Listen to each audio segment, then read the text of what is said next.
Fala galera, tudo bem? Sejam bem-vindos a mais um vídeo do canal Paideia, hoje para um vídeo especial. Há 135 anos atrás nascia a República do Brasil. Vivíamos um dos movimentos e um dos momentos mais importantes, simbólicos e significativos da nossa história. Mudávamos, deixávamos de ser império e começávamos um processo de transição para então um movimento republicano, para a instalação então de uma república no Brasil. Mas esta transformação tem uma série de impactos e uma série de questões que envolvem desde a fragmentação, o enfraquecimento e a queda do Império Brasileiro, do governo de Dom Pedro II, a instalação desta nova república. Então hoje a gente vai falar um pouquinho simbolicamente da data do golpe do 15 de novembro de 1889. Então a monarquia brasileira se desgastava nas suas últimas décadas, mais especificamente desde o fim da Guerra do Paraguai. A Guerra do Paraguai em 1870 significou o grande auge do Império, a grande vitória do Império. Mas de lá para cá, ou dali em diante, a monarquia começa a se desgastar e começa a viver uma série de conflitos com vários segmentos sociais. Com a burguesia cafeicultora, com o exército, com a igreja católica. E cada um destes setores foi vivendo uma crise específica, e esta crise, juntando seus motivos, acabaram produzindo a queda, né, e a não permanência ou a não continuidade do governo de Dom Pedro II, que começa a enfrentar dificuldades de encontrar base de apoio política para isso. Então, cada setor político, social, viveu aos seus próprios motivos uma conjuntura que levou ao afastamento do governo de Dom Pedro, e aí então o movimento republicano, com apoio dos militares, começaram a preparar um processo de transição e instalação da República em 1889.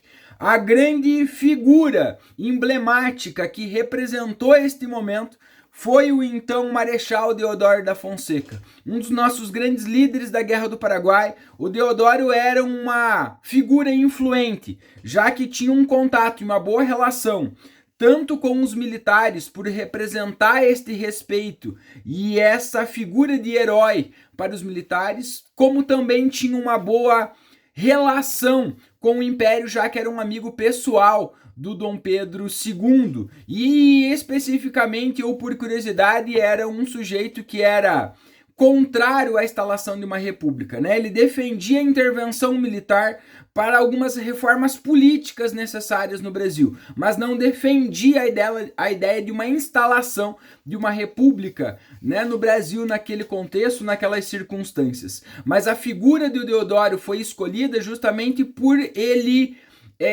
flutuar entre esses dois setores. E aí então isso demonstra já tudo aquilo que foi a instalação da República. Não vivemos uma grande ruptura e o Deodoro podia representar isso. Trazer essas ambições, esses interesses desses novos grupos que figuravam politicamente, mas também a permanência de muito daquilo que eles já tinham conquistado, de alguns desses privilégios. Então o Deodoro representava esta ruptura sem uma mudança na estrutura política, econômica, social, cultural do Brasil nesse sentido.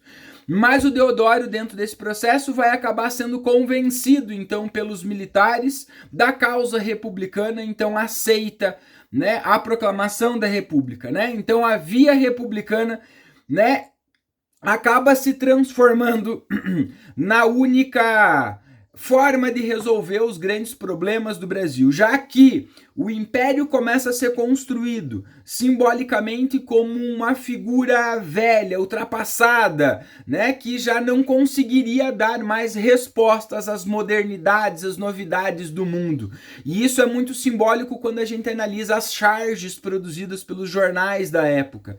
Então a República se demonstrava como novo, como moderno, como progresso, aquilo que seria capaz de trazer literalmente a modernização e o desenvolvimento para o Brasil nesse momento. Então, no dia 15 de novembro, liderado pelo Deodoro da Fonseca, né, junto com Benjamin Constant, que é uma outra das grandes figuras de liderança do movimento republicano, o Marechal Deodoro da Fonseca então derruba o último gabinete ministerial imperial e anuncia o nascimento e a proclamação do governo provisório da República dos Estados Unidos do Brasil.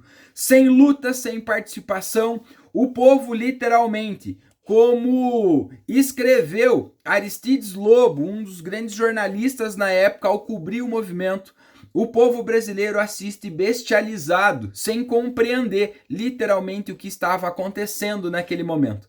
Então a proclamação da República representou uma ruptura, o fim de um período importante da história do Brasil e marca o início de um novo movimento, de uma nova era da história do Brasil, mas infelizmente, assim como outros momentos, é um movimento em que o povo, a participação popular é basicamente nula.